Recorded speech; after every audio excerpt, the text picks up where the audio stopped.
Think Poland is just about pierogi and vodka? Wait until you find out they invented vodka, but the government actually banned it during martial law. Men still kiss women's hands as a greeting in 2024, and, believe it or not, you can get fined for not carrying your passport while walking down the street. Number 15. Poland makes it illegal to serve ketchup in restaurants unless customers specifically ask for it because they consider it an insult to traditional Polish cuisine. You heard right. While most countries embrace globalization, Poland passed laws protecting their culinary heritage by restricting America's most popular condiment. Restaurant owners face fines up to $500 if they automatically serve ketchup with meals, as lawmakers argue it masks the authentic flavors of dishes like kotlet, schabowy, and bigos that have been perfected over centuries. Picture ordering French fries in Warsaw and being told that ketchup is available upon request only because the government considers it a threat to national food culture. The law extends to other foreign condiments, with mayo and mustard facing similar restrictions in traditional Polish establishments. Here's the funny part. McDonald's in Poland had to redesign their service model, training staff to ask customers if they want ketchup rather than automatically providing it. It's like living in a country where protecting traditional recipes is considered a matter of national security. Number 14. Polish men still kiss women's hands as a standard greeting, but 73% of Polish women now find this tradition outdated and uncomfortable. This centuries-old custom remains deeply embedded in Polish social etiquette, with men expected to lightly kiss the back of a woman's hand upon first meeting or in formal situations. However, modern Polish women increasingly view this practice as patronizing and sexist, creating awkward social situations where traditional expectations clash with contemporary values. The gesture, called kalawani reki, literally means hand-kissing and was originally designed to show respect, but surveys show most women under age 40 prefer a simple handshake or nod. Here's the uncomfortable reality. Business meetings often begin with this ritual, leaving female executives to navigate unwanted physical contact from male colleagues who believe they're being polite.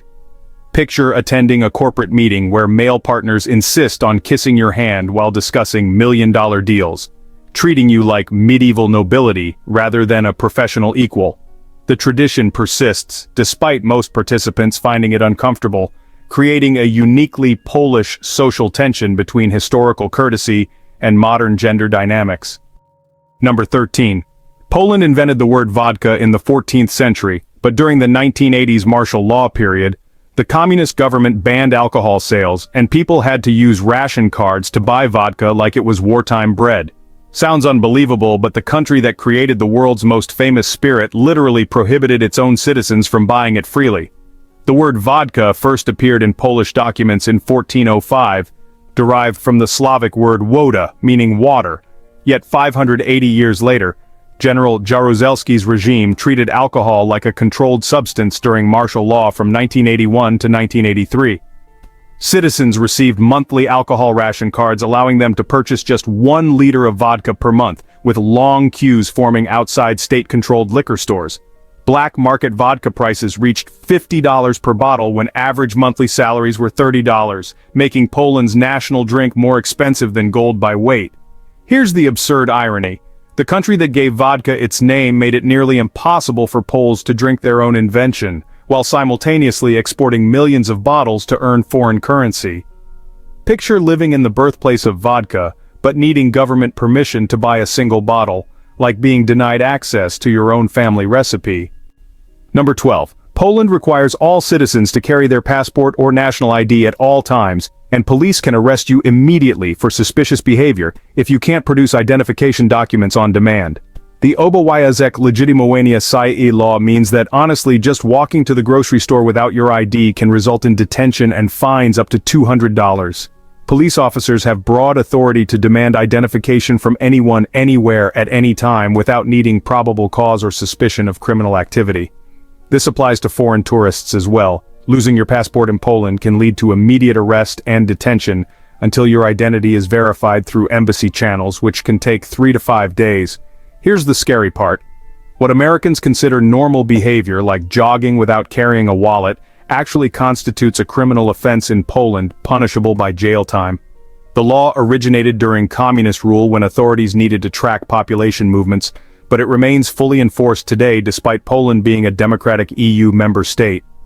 Picture a society where forgetting your ID at home can transform a simple walk into a legal nightmare, where personal freedom is literally contingent on carrying government-issued papers wherever you go. Number 11. Polish culture considers it extremely rude to refuse alcohol when offered, but also considers it equally rude to appear drunk in public, creating impossible social situations for visitors. Welcome to Poland's most confusing cultural contradiction.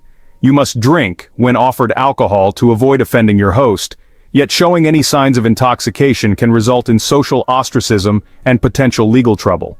The tradition of zdrowia, or cheers, requires maintaining eye contact while toasting and finishing your entire drink, with refusing alcohol interpreted as rejecting Polish hospitality and friendship. However, Polish law allows police to fine intoxicated individuals $150 for disturbing public order even if they're not causing any actual disturbance.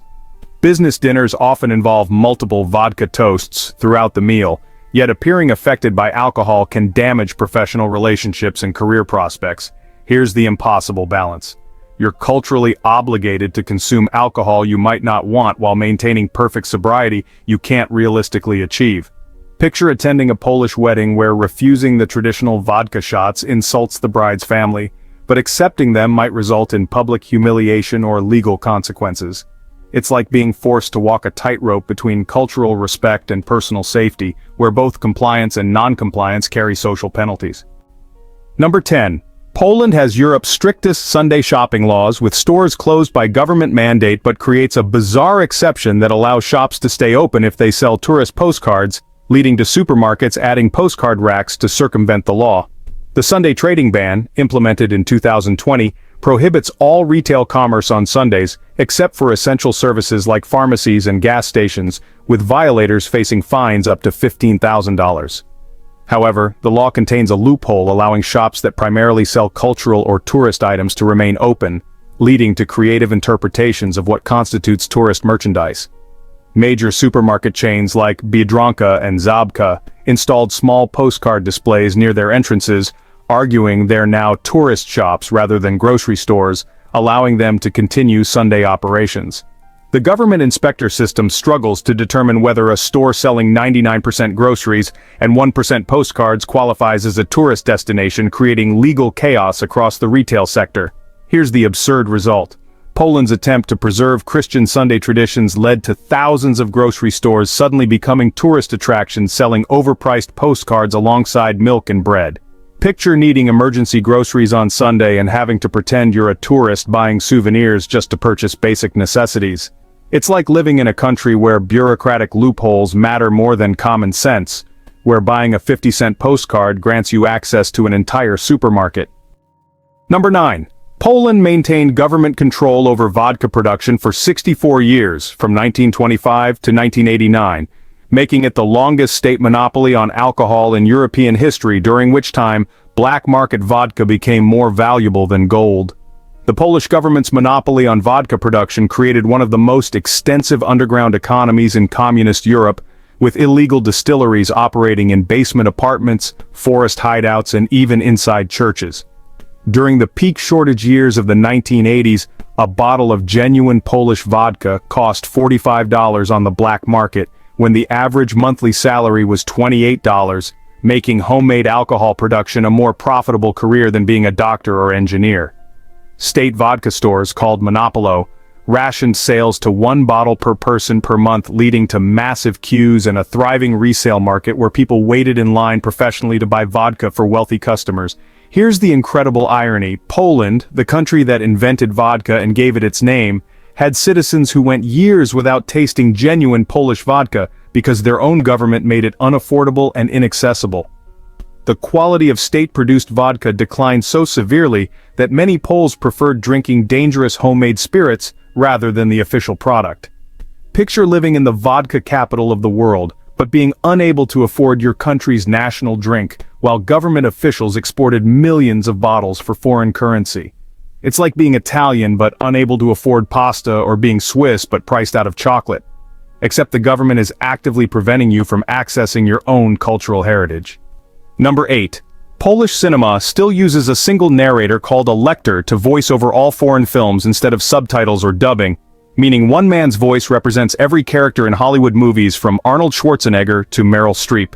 This unique system, used nowhere else in the world, employs one male narrator who speaks Polish translations over the original English audio, creating a surreal viewing experience where the same monotone voice delivers lines for both romantic leading ladies and action heroes.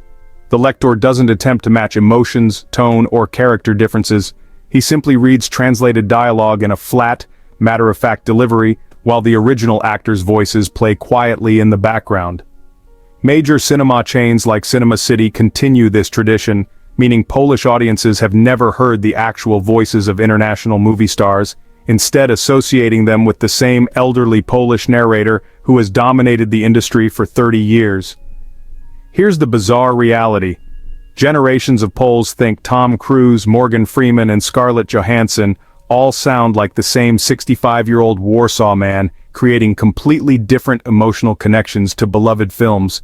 Picture watching Titanic, where both Leonardo DiCaprio and Kate Winslet speak in identical Polish male voices, or The Godfather, where Marlon Brando's iconic whisper becomes generic Polish narration. It's like experiencing cinema through a linguistic filter that removes all personality and emotion from performances, where Hollywood's greatest actors become vessels for one man's interpretation of their characters. Number 7. Poland has the world's largest castle by land area. Malbork Castle covers 52 acres and required 230,000 tons of bricks to build. Yet 67% of Poles have never visited it, despite it being a UNESCO World Heritage Site in their own country. The massive Gothic fortress built by the Teutonic Knights in the 13th century is larger than Windsor Castle and Versailles combined, with walls stretching 2.5 kilometers and containing 3 castles within its complex.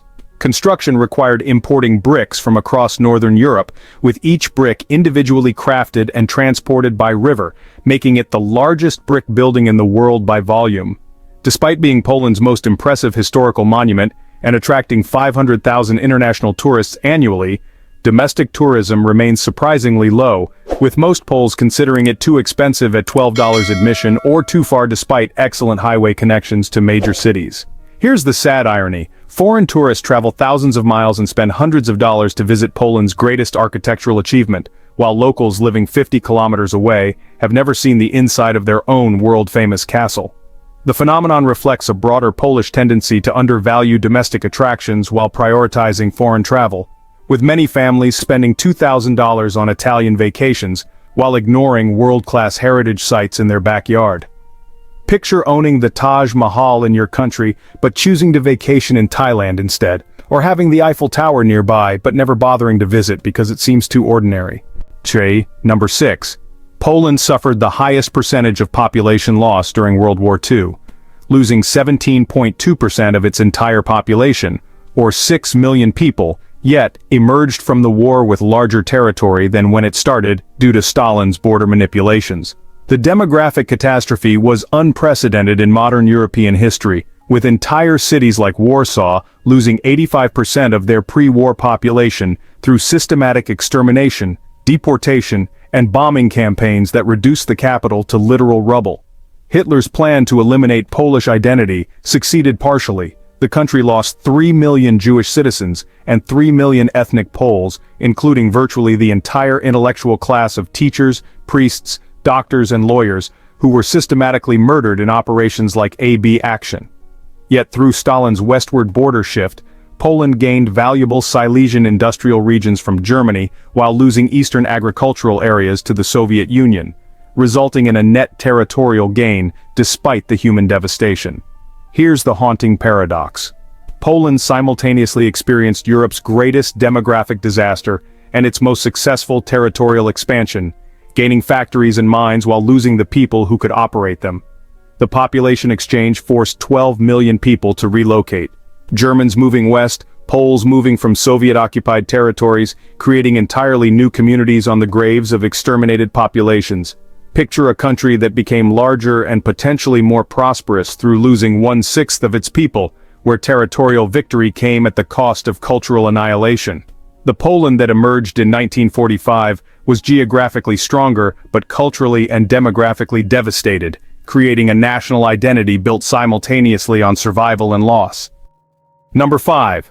Poland operates the world's deepest underground tourist attraction. The Wieliczka salt mine reaches 327 meters below ground, with 287 kilometers of tunnels, where miners carved an entire underground cathedral complete with chandeliers made of salt crystals that took 67 years to complete.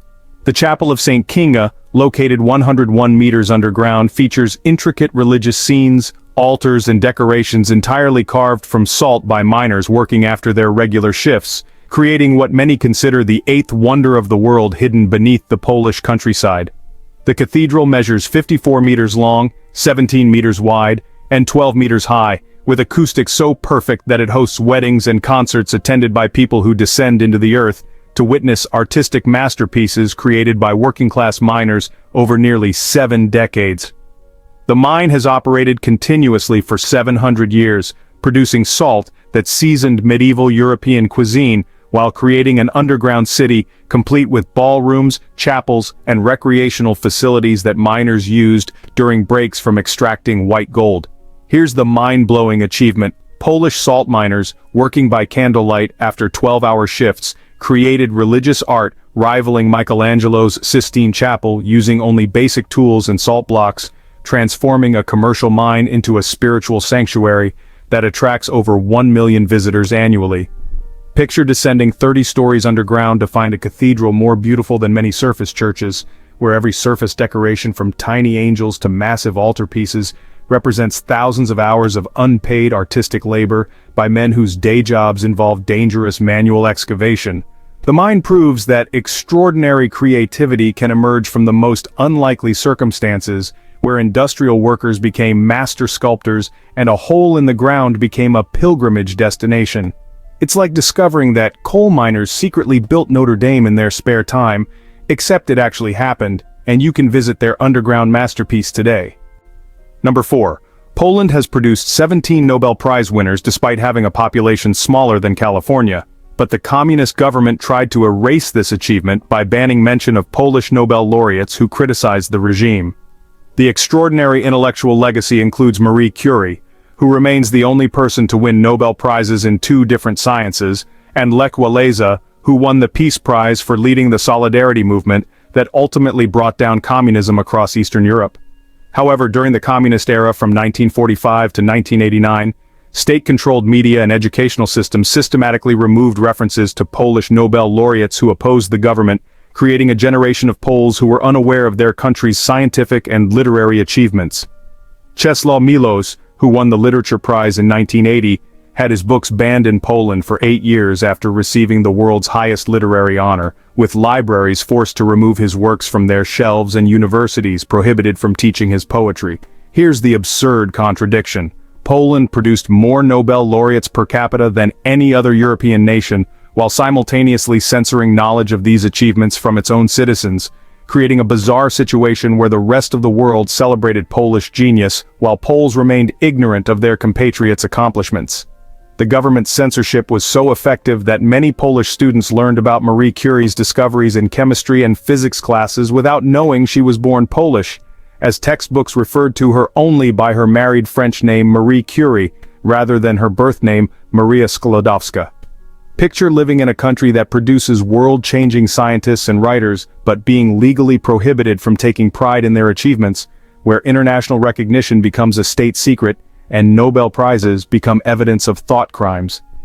It's like winning Olympic gold medals, but being forced to pretend they belong to someone else, where national achievements become sources of shame rather than celebration. Number 3. Poland invented the Enigma machine that encrypted Nazi communications during World War II. Then Polish mathematicians broke their own code and secretly shared the breakthrough with Britain, directly leading to Allied victory and shortening the war by an estimated 2 to 4 years. The incredible irony began in 1918 when Polish engineer Arthur Scherbius created the Enigma encryption device for commercial use, never imagining it would become Nazi Germany's primary military communication system that they considered unbreakable throughout World War II. Polish mathematicians Marian Rejewski, Jerzy Rosiecki, and Henryk Zygalski, working in secret before the war began, achieved what German engineers believed was mathematically impossible. They reverse-engineered their own invention and cracked the Enigma code using pure mathematical analysis and reconstructed machines. When Germany invaded Poland in September 1939, Polish intelligence smuggled their enigma-breaking techniques to Britain just weeks before Warsaw fell, providing the foundation for the famous Bletchley Park code-breaking operation that intercepted thousands of Nazi communications throughout the war. Here's the mind-blowing historical impact. By breaking their own invention, Polish mathematicians enabled Allied forces to read Hitler's military orders in real time, allowing them to anticipate German strategy, avoid ambushes, win crucial battles, and ultimately defeat Nazi Germany years earlier than would have been possible through conventional warfare alone. The contribution remained classified for 30 years, meaning Poland's pivotal role in Allied victory was unknown even to most Poles until the 1970s, with British intelligence taking public credit for achievements that originated in Polish mathematical genius. Picture creating a lock so complex you believe it's unpickable, then becoming the only person smart enough to figure out how to open it, and using that knowledge to defeat an enemy who stole your invention to use against you. It's like inventing chess, watching your opponent claim to be a grandmaster using your game, then beating them by understanding chess better than they ever could, except the stakes were the freedom of the entire world. Number 2. Poland lost 85% of its Jewish population during the Holocaust, but today operates Europe's largest Jewish culture festival in Krakow, attracting 30,000 visitors annually to celebrate a community that no longer exists there. The Festival of Jewish Culture transforms Krakow's Kazimierz district every summer into a vibrant celebration of Jewish music, food, literature, and traditions. Yet fewer than 200 Jews currently live in a city that once housed 68,000 Jewish residents before World War II. The festival features klezmer concerts, Hebrew language workshops, kosher food stands, and synagogue tours led by non-Jewish Polish guides who have dedicated their lives to preserving memories of their former neighbors who were murdered or forced to flee during the Nazi occupation. Here's the haunting contradiction. Modern Poland hosts one of the world's most elaborate Jewish cultural celebrations in neighborhoods where Jewish life was systematically exterminated, creating a festival that celebrates absence rather than presence, memory rather than living community. Tourists from around the world attend cooking classes to learn traditional Jewish recipes from Polish chefs who learned these dishes from books rather than grandmothers, and listen to Jewish music performed by Polish musicians who never met the people who originally created these melodies. The festival requires elaborate historical education because most attendees, including local Poles, have never encountered actual Jewish culture and must be taught about traditions that were integral to Polish life for over 800 years before being violently erased within a single generation. Picture attending a celebration of a culture that exists primarily in museums and memories, where the festival's success is measured by how well it honors people who are no longer alive to participate in their own cultural traditions. It's like hosting a massive party for ghosts, where the celebration itself becomes a memorial to what was lost and cultural preservation becomes an act of resistance against historical amnesia. Number 1. Poland currently has 1.2 million Ukrainian refugees, the largest refugee population in Europe.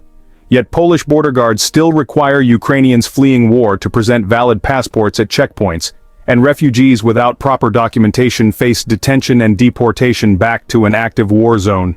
The bureaucratic nightmare unfolds daily at Poland's eastern border, where families fleeing Russian bombardment discover that European Union humanitarian policies don't override Polish immigration law, which treats war refugees identically to economic migrants seeking better jobs. Ukrainian mothers carrying wounded children and elderly grandparents are turned away from Polish border crossings if they lack current passports, even though Ukraine's passport offices have been destroyed by missile strikes and millions of people evacuated their homes with only emergency belongings. Polish detention centers currently hold 847 Ukrainian refugees, including unaccompanied minors, who face mandatory deportation proceedings because they crossed the border with expired identification documents or birth certificates instead of machine-readable passports that cost $150 and require weeks to obtain from government offices that may no longer exist. Here's the absolutely insane contradiction. Poland accepted more Ukrainian refugees than any other European country, while simultaneously maintaining deportation policies that send some of those same refugees back to cities currently under Russian occupation, where they face imprisonment, torture, or death for collaborating with Western nations. The legal framework creates situations where Polish immigration judges issue deportation orders to Ukrainian refugees on Monday. Then read news reports on Tuesday about Russian missiles hitting the exact neighborhoods where they just sent people back to die. Picture a country that opens its doors to welcome war refugees with one hand while stamping deportation orders with the other, where bureaucratic compliance matters more than basic human survival, and where fleeing genocide becomes a crime punishable by forced return to the genocide. It's like operating a life raft that rescues drowning people but throws some of them back into the water for not having proper swimming permits, where legal technicalities override moral obligations and administrative procedures become tools of potential murder. So we've just discovered Poland's most bewildering contradictions, from inventing vodka then banning it to saving Jewish culture after losing Jewish people. Which one shocked you the most? Have you ever experienced bureaucracy that seemed designed to create problems rather than solve them? Hit that subscribe button because next week we're uncovering the bizarre secrets of Germany that will make Poland's contradictions look totally logical.